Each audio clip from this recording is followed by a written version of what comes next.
This is a lecture from OpenTuition. To benefit from the lecture, you should download the free lecture notes from opentuition.com.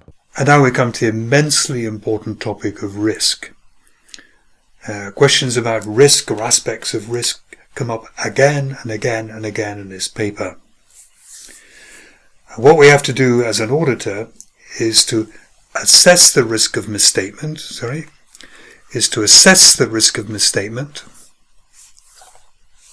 in the financial statements, and then what we do is we respond to that.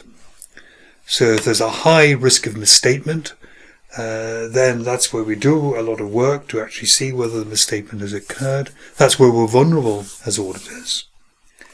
If there's a relatively low risk of misstatement, our audit planning would say, well, it's almost certainly not going to go wrong for whatever reason. We can respond to that assessment by doing rather less work. Risk divides into business risk and audit risk, and it is business risk which is new at this level, which you didn't do at the lower or paper for auditing. And business risk is the risk of something going wrong with the business. And as I said before in these lectures, it is not the auditor's job to manage business risk. It is not the auditor's job to decide that it might be bad to expand into a particular country, or it's not the auditor's job to assess the risk of whether or not we sell to a particular new customer who wants a line of credit. It's not the auditor's job to make sure that nobody slips in the shop and injures himself. The management of business risk is all the province of the managers of the company, the directors, and those charged with governance. Auditors get interested in business risk because often where there's a business risk, there is a knock-on effect in terms of the financial effects of that and the audit risk in particular. So knowing where the business risks are is kind of alerting you to where there may be some financial risks as well. Business risk can be divided up in various ways. Here is the typical one: strategic risk, operational risk, financial risk, and compliance risk. Strategic risk is really saying that the business has made the wrong long-term type of decisions. So maybe it has started developing a product, and maybe this development is going to be taking 3 years, 5 years. But then after that time is elapsed, it's discovered really that nobody likes that product, or that it has been superseded by another form of technology. So the company made a wrong strategic decision. Where's the financial risk in that? Well, it could be that all the inventories of that product are not going to sell. It could be that if you had plant and machinery, a production line set up to make that product, and we're not going to make that product anymore, then there's a whole kind of impairment question over that. If you had managed to capitalize some of your development expenditure on that product, and it's turned out to be an unpopular product, then you may be faced with writing off the capitalized development expenditure because there's going to be no economic benefit coming from it. Operational risk. Operational risk is like selling goods that somebody's not going to pay. And if it looks as though somebody's not going to pay and the debt gets older and older and older and older, then of course the audit problem with that is whether or not the debt is going to be recoverable or not. Or if you've made goods which are flawed, which have a problem with them in terms of quality, they're going to have to be written down. Another kind of audit risk sort of problem. Financial risk, perhaps you've borrowed too much. And you can't pay the interest, you can't repay the loan. But of course what that opens up is a whole going concern problem about the company and the type of audit report that's going to be appropriate in those circumstances. And finally there is compliance risk. If you don't comply with the law on, say, health and safety, then you're liable to fines, and if somebody gets hurt you're liable to damages. And of course the risk there within the financial statements is that you haven't properly set up provisions both for the fine and the damages and for any legal expenses that are going hand in hand with you maybe coming to a settlement on that case. And the audit risk, which will partly depend on these business risks, not entirely, because the audit risk can also simply arise from a kind of error in the preparation of financial statements. But the audit risk is the risk of inappropriate opinions being given.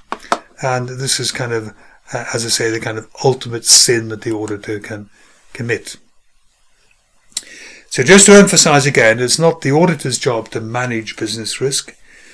The auditor should focus on making sure the auditing risk is kept at a low level, that there's little chance of giving the wrong opinion. Business risks, however, can give rise to the financial statement risks. And once you have identified a financial statement risk, you should begin to think if you need to give more attention, do more audit work in those particular areas. The control environment and analytical procedures become quite important. For example, analytical procedures might be the first way that you detect that the new type of inventory which has been designed and produced is not selling. If the days of inventory goes up and up and up and up, then it is maybe evidence that there's been some sort of strategic risk which has been encountered within that. When you get down to looking at audit risk, remember audit risk depends on three things: inherent risk, control risk, and detection risk. When we talk up at the top here about the risk of material misstatement, think of that as the risk of material misstatement occurring on the draft financial statements.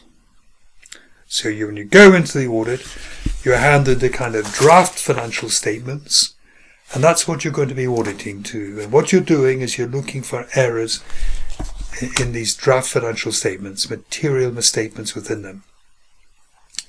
That depends on the inherent risk, and the inherent risk is the risk of something going wrong in the first place. We'll see a whole set of examples in a moment here, but business risk tends to feed in a little bit, maybe to of all three of these risks tends to feed into inherent risk just a little bit more. The risk of something goes wrong in the first place, the risk that you don't value your inventory correctly in the first place, may have been caused because you can't sell the inventory. The operational risk, the risk that you maybe haven't calculated income tax properly on people's salaries, is the operations going wrong within the wages and salaries department, but it is also effectively an inherent risk, the risk of something going wrong in the first place. In a well-managed company, there will be a system of internal controls, and the control risk is the risk that the error having occurred is not picked up. Usually the control risk is defined as the risk of not detecting or correcting an error. So for the error to have occurred on the draft financial statements, two things must have happened. The error must have happened in the first place, and then the internal control system didn't pick up on that and correct it.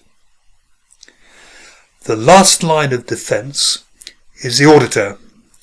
Auditing the financial statements, we now know it has an error within it, and the last line of defense before these are published is the audit.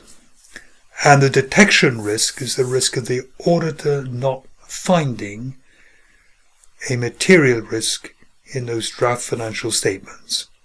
And therefore the auditor will go on and sign off these financial statements, saying they give a true and fair view when they don't. And of course this is what causes the audit risk out here, that it's an inappropriate opinion. How it works is if the inherent risk is high, in other words, there are errors likely to happen. If the control risk is high, in other words, there's a very high chance that the internal control system will not pick up on these errors, then to get this low, and we want this to be low, then this has to be very low. In other words, you have to do lots and lots and lots of work, almost double checking everything to make sure that some material error hasn't got through onto the published financial statements. If, however, you find that the inherent risk is low, there's a really good control system, this will be almost low without an audit, and therefore you can afford to do less work. The detection risk can be higher. You will not look at as much evidence to be satisfied that your audit opinion is going to be correct. So what the auditor is doing in their planning is really assessing the inherent risk, and at some point they have to assess the control risk. The inherent risk itself depends, of course, on the business risk, and what they do, the way you respond is in this. The way you respond to these risks is by changing your work to look, if needs be, for more evidence, to spend more time checking more documents to make sure that you can give your audit opinion with reasonable confidence, reasonable assurance. Detection risk depends on two things. First of all, the sampling risk. So if you only looked at 5 invoices to see, for example, if they've been properly approved, then there might be lots of others that you simply hadn't picked out on your random selection, and you just overlook them. But if you looked at 100 invoices, and there were, the chances are you're going to look at some of the ones, you're going to discover some of these errors which are occurring simply because you're looking at more. So, by not looking at everything, by having a small sample, your detection risk is raised. Non-sampling risk is much more to do with kind of almost quality.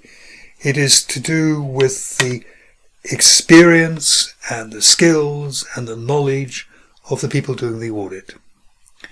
For example, if I was auditing a bank, there are certain types of transactions, particularly to do with maybe derivatives, for example. I could look at 100% of those derivative contracts, and I couldn't tell you whether they were right or wrong, simply because I don't have the right skills or training to know what I'm looking for on these contracts. The only way that you could reduce the detection risk on these particular areas of the audit is by getting in someone with the right skills and competence, directing them, supervising, reviewing them, and doing a better audit in that way. Here are examples of inherent risk, control risk and detection risk. Inherent risk, complex transactions, inexperienced staff, a cash-based business. It's very hard sometimes there's also obviously a risk of fraud as well. Pressure to perform. Maybe people are under a lot of time pressure to process the transactions. Control risk. This is the risk that the company's internal control system doesn't pick up the risks. Poor control environment, where the internal control system is not taken seriously. Poor design of internal control, poor training of people, poor operation of the internal controls. And then detection risk. This is the auditor's risk here. Inexperienced. This comes up quite often. New client. A new client, you know hardly anything about them. This is your first year in there. You're finding how good they are. You're finding all the little twists and turns in their business, the difficulties have maybe in recording certain transactions. New clients increase detection risk. We have to maybe be extra careful in the first year, maybe assigning more skilled people to the audit in the first year. Fee time pressure, it shouldn't happen, but if you remember when we were talking about fees, we're saying it doesn't matter what the fee is, you should always be doing a good audit. But obviously at the back of people's minds there is, I need to make a profit in this, I don't want to make too much of a loss. And there's just that little bit of risk that you skimp on the audit work to come in at the budget and to make a profit. Industry knowledge, maybe a specialist industry that you're barely competent to actually audit, and maybe shouldn't be auditing it, or you should get in a member of staff who knows about this particular specialist area of business. What we want to do is to reduce the audit risk to an acceptable level and determine the responses at the financial statement level and the assertion level. So assertion level is where you're looking really at the individual amounts on the financial statements. We want to get them right, but then overall you want to get the financial statements as a whole right. So it determines our responses as auditors what we do. At a financial statement level, because you're not looking at individual figures, you're looking at the financial statements as a whole and saying, as a whole, do they give a true and fair picture? You need more experienced staff, better supervision, maybe a higher level of professional skepticism. At the assertion level, it's a more basic level. You'd be looking at things like valuation, existence, completeness, ownership, and so on. These are more easier, if you like, to delegate to more junior members of staff here. Design and perform audit procedures sufficient and appropriate to the risks of material misstatement.